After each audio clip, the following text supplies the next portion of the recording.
What's up everybody, Subaru fan here for another car review. This is of course the 2017 Subaru BRZ Limited. Huge thanks to Brett for providing me with this brand new 2017 BRZ to review for you guys today. So about the 2017 BRZs, well, this is the refresh, and so they've made some tweaks to it, but just enough that it's a little sharper, a little more modern, but not so much that it went and ruined it or anything. I think it really looks great. I love how you have the new LED headlights there with the LED turn signals, which really helps to modernize it over the old-fashioned bulbs you had in there before. And it's nice that now that boomerang LED is actually the daytime running light instead of having a separate running light like you did in the older ones. Otherwise, you know, you have the new fog lights, and that whole front bumper there takes a little bit of inspiration from the STI concept, obviously much more toned down, but you know, makes it look a little more aggressive than before, and you still have the lovable front mustache portion there as well, so it still does look very much like other BRZs. Like I said, just a little more modernized. Coming over to the sides here, you know, you have these new side strakes as well that look good, and coming over to the back, that's where you'll see the new tail lights primarily, and also there's a new spoiler there as well, in addition to some new exhaust tips, which help to fill out that rear bumper a little bit better. And overall, it's just a really good look. New wheels as well here for 2017, and especially in black, it still looks really stealthy, and still just the same great BRZ we all know and love. Right, for the interior of the 2017 BRZ, well, it's a very nice place to be. Very familiar for those that have been in BRZs in the past. But anyway, first things first, sitting down in these seats, the same seats you get in all the other BRZs in the past, but there is a nice new little enhancement here with the BRZ that's embroidered on it, but otherwise they're the same seats, and that's good because these seats are perfect. I mean, you know, they're a tiny bit on the firm side, but they're actually very comfortable. I mean, I drove mine for 2 years with no complaints, driving, you know, over 7 hours in one drive session, and it's been totally fine. Great bolstering that just hugs you in all the right places, but it's not so tight that it's uncomfortable. It fits, you know, multiple body types easily, and just really ideal seats. They knocked it out of the park from the very beginning. I'm glad they haven't messed with them. Another thing that is actually completely new here is the steering wheel in the BRZ for 2017, which is very nice leather wrapped. It's a higher quality leather than before, and the shape of the wheel is a tiny bit different as well, I think, because the 9.3 grip is a little different than before. I'd say it's about as comfortable. For whatever reason, I remember the previous BRZ wheel feeling a little thicker and having a little bit more of a natural 9.3 grip, but this still does feel very good, and you know, plenty good as well. I'm not complaining about it whatsoever. You do have some buttons here, which is new for the BRZ steering wheel, and so those are good. They don't get in the way. They're not, you know, there's only a few of them, so it's not cluttered or anything, and so just, you know, your basic buttons you expect in most daily driver cars these days, and you do have this new D-pad over here on the right, which is the greatest thing about that is it's very easy to control this new screen that you get here in the BRZ Limited for the gauges. So you do have a revised font here for the gauges, and that's the first thing you'll notice over the previous BRZs, and that's really nice. I think it's a much more sportier font and looks a lot more fun to look at.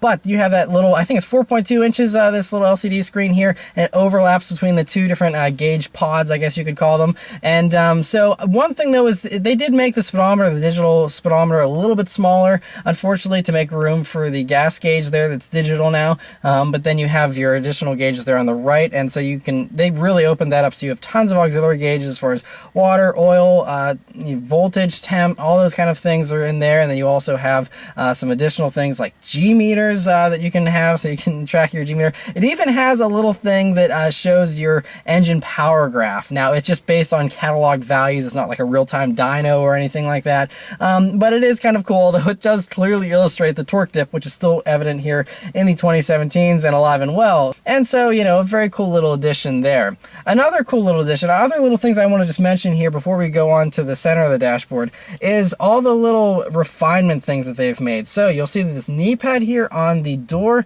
is much nicer, and you have some nice little trim rings here around the speakers, which is all, you know, improvements over the outgoing versions. You have some carbon fiber trim here, or what looks like carbon fiber trim by the window switches as well. But otherwise, you know, you have, you know, some nicer leather than you did, I think, in the past here for your elbow elbow pad on the door, but it still has a lot of the same other hard plastic. And so they didn't change too much of it. But again, coming over to the center here, on top of the gauge cluster here, you'll see that this is nicely stitched and actual leather now as well. So those little things that go a long way. Also, on the right hand side of the driver's tunnel here, you'll see that that's also padded, and so that's a nice improvement as well. But anyway, getting over to this infotainment system here.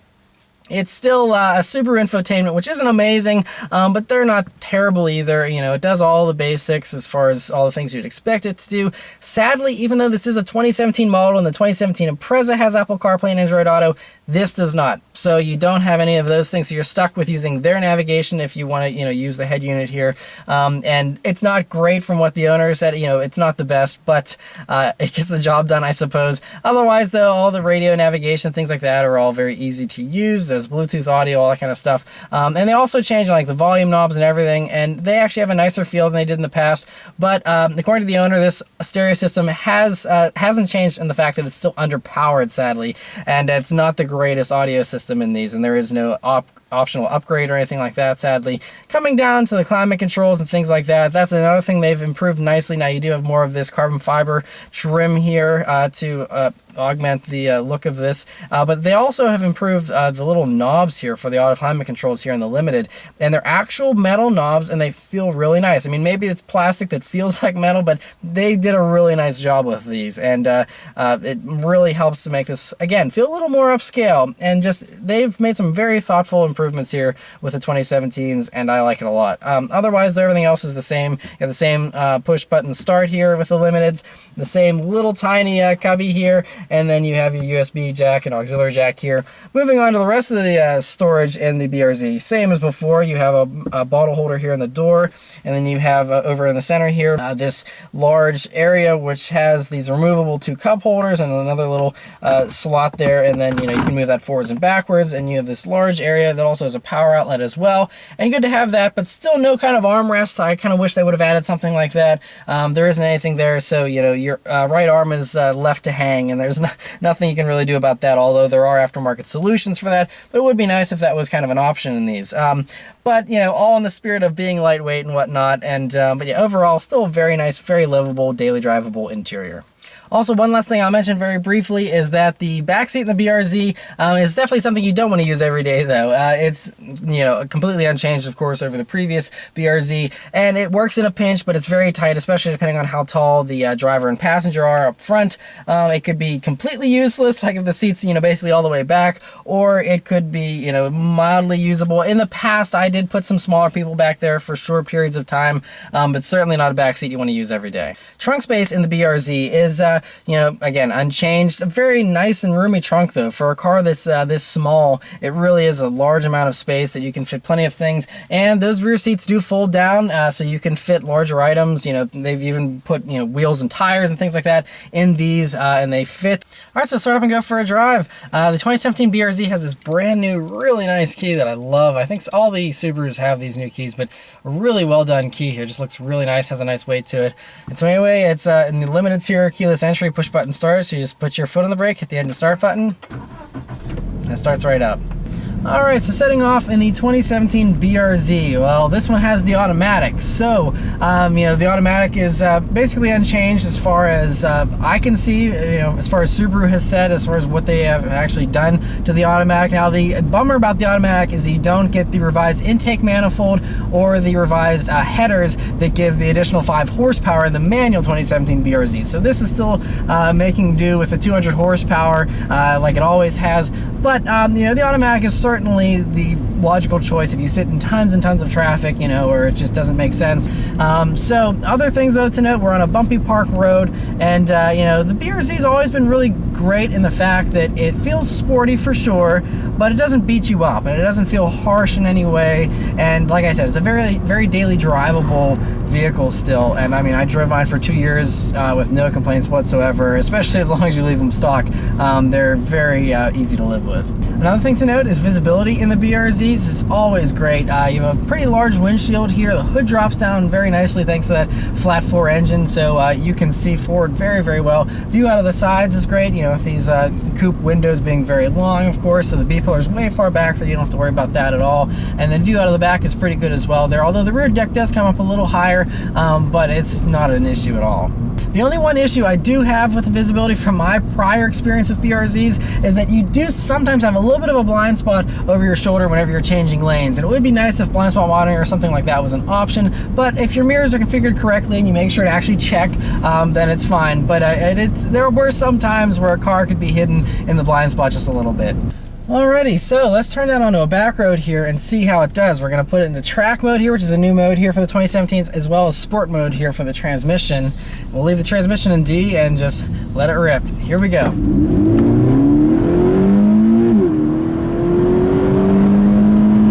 Alright, so yeah, peppy little BRZ still does great. So, you know, like I said, 200 horsepower, 151 pound-feet of torque.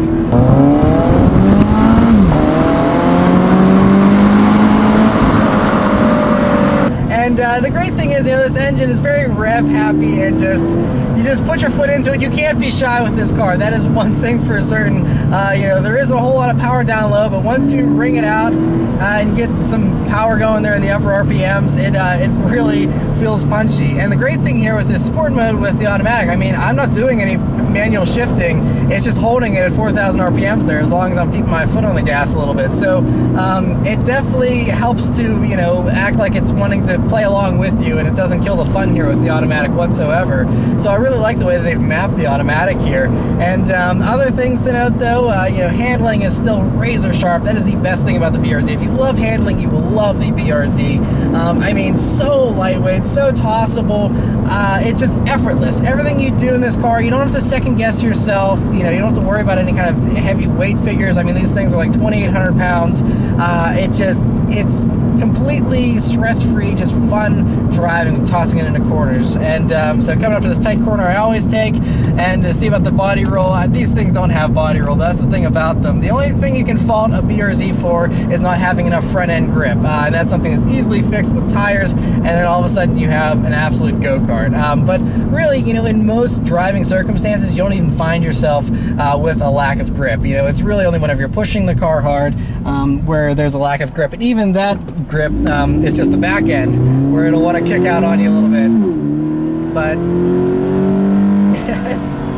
it's really great. I still love these things. It's just fun. It's not extremely fast. It's quick. I mean, it's certainly quick, and it's enough to have fun, you know, in daily driving circumstances like this, because the thing is, you know, we have traffic here. Everyone drives in traffic, and at some point, you know, you're not going to be able to be on a deserted canyon road all your life, and so, you know, you don't need a ton of power all the time, and this is enough to have fun most of the time here, and it's just very, very joyful. It's very pure in its driving experience, and that's what they've always gone for. That's why they refuse to put turbos in these and stuff, because they want this to be a pure driving experience of just wringing out a naturally aspirated engine and just, you know, putting your foot to the floor and having a blast. And that's certainly, you know, what the BRZ provides. It's not the fastest out there. You can get way faster things for your money, but if you want something that handles like nothing else in this price range, the BRZ still cannot be beat to this day. But anyway, I'm going to drive this around for a little while longer, get some more impressions here, because they did do a lot of revisions to the suspension, and the automatic gets those revisions as well as the manual. So I want to kind of test those out some more, because they're not readily apparent in my first few minutes here. So I'm going to drive around a while longer, and I'll come back and give you guys some updated impressions.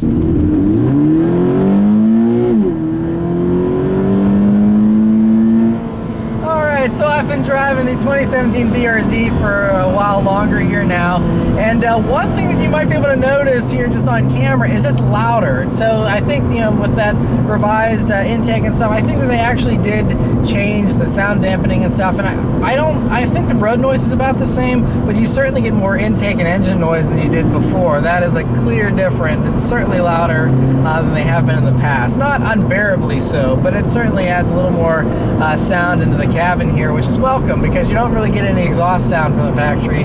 So it's nice to at least have the engine growl, which I still think sounds pretty good.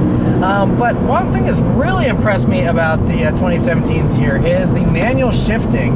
Because I've driven automatic BRZs and FRSs in the past, the older models.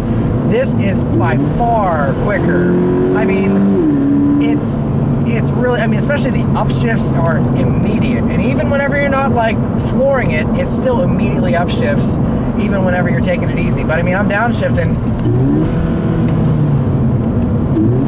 I mean, it's not quite ZF8 speed, but it is like a tenth of a second off, if that. I mean, it is incredibly good for a non-ZF automatic transmission that's non-dual clutch.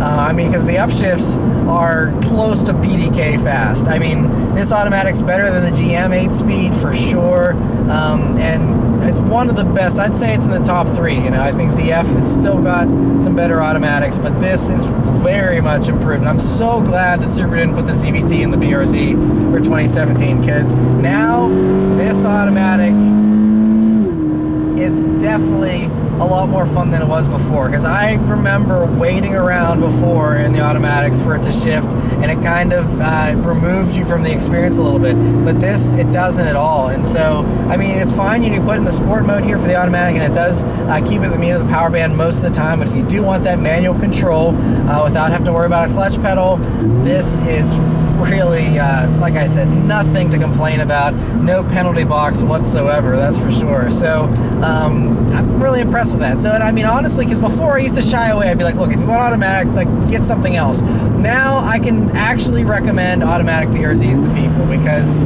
this is really, like I said, it's really, really impressive. And that's honestly, this is the thing I'm most impressed with the 2017 BRZ, is the refinements they've made to the transmission. But other refinements they did make are they actually changed the springs, the struts, and there's a thicker rear sway bar than before, which is all welcome and good. And I actually, I don't know, it doesn't feel that much different to me than the previous ones. I'd say maybe turn-in is a little bit quicker and a little bit sharper than it was in the past. And I think it feels, you know, a little lighter on its feet than before, but these have always felt light on their feet. And but I am noticing, and again, it could be possibly because of the automatic as well, but the back end even seems like it's a little more reluctant to kick out than it did in the past, but it still is very easy. And the nice thing is with the track mode here, you don't have to do any kind of crazy button pressing in order to get the full freedom of, you know, having the traction control off. With this, you just hold the track button down for 3 seconds, and it lets you get sideways as much as you want. But yeah, overall though, I'm really impressed with you know, the changes they've made, especially, like I said, to the automatic. But the BRZ, it's still, you know, these are small changes. You know, they're the incremental type. Isn't anything radically brand new. We know a second generation BRZ is approved and will be coming in a few years probably. But in the meantime, I think this is certainly good enough to keep the BRZ a little fresher. We all want more power, and I don't think that would hurt this car whatsoever, or the driving dynamics, or anything like that.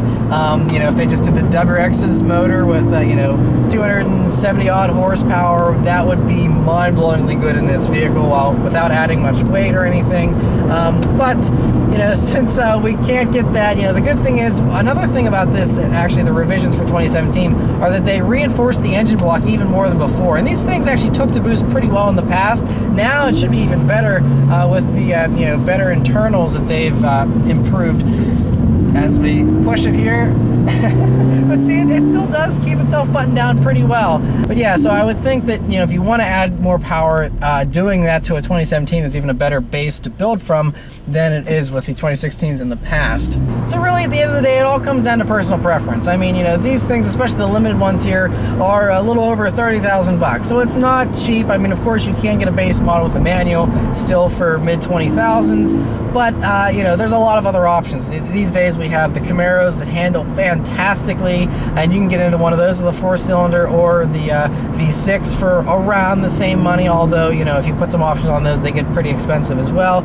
Mustangs, you can still, you know, do the EcoBoost Mustang for around the same price as this. You get an extra 100 horsepower, but you also get an extra 1,000 pounds of weight nearly, and you know, a much larger car, so you lose some of the driving experience there. I mean, I own an EcoBoost, they're very fun, but it's just a different experience, and that's the great thing about, you know, the car world and having all these great options for us enthusiasts is there's all kinds of stuff to pick from. And so huge thanks once again to Brett for allowing me to review his brand new BRZ here for you guys. It's just a really great car, and yeah, I'm just glad to be able to review this. And I will be reviewing a manual one with the performance package soon, so those that are curious about those improvements for 2017, I will be checking those out soon. But I'm really happy I was able to sample the automatic here to see what it's like, because it's well improved over the previous versions. So anyway, thank you guys very much for watching. I'll see you next time. Take care.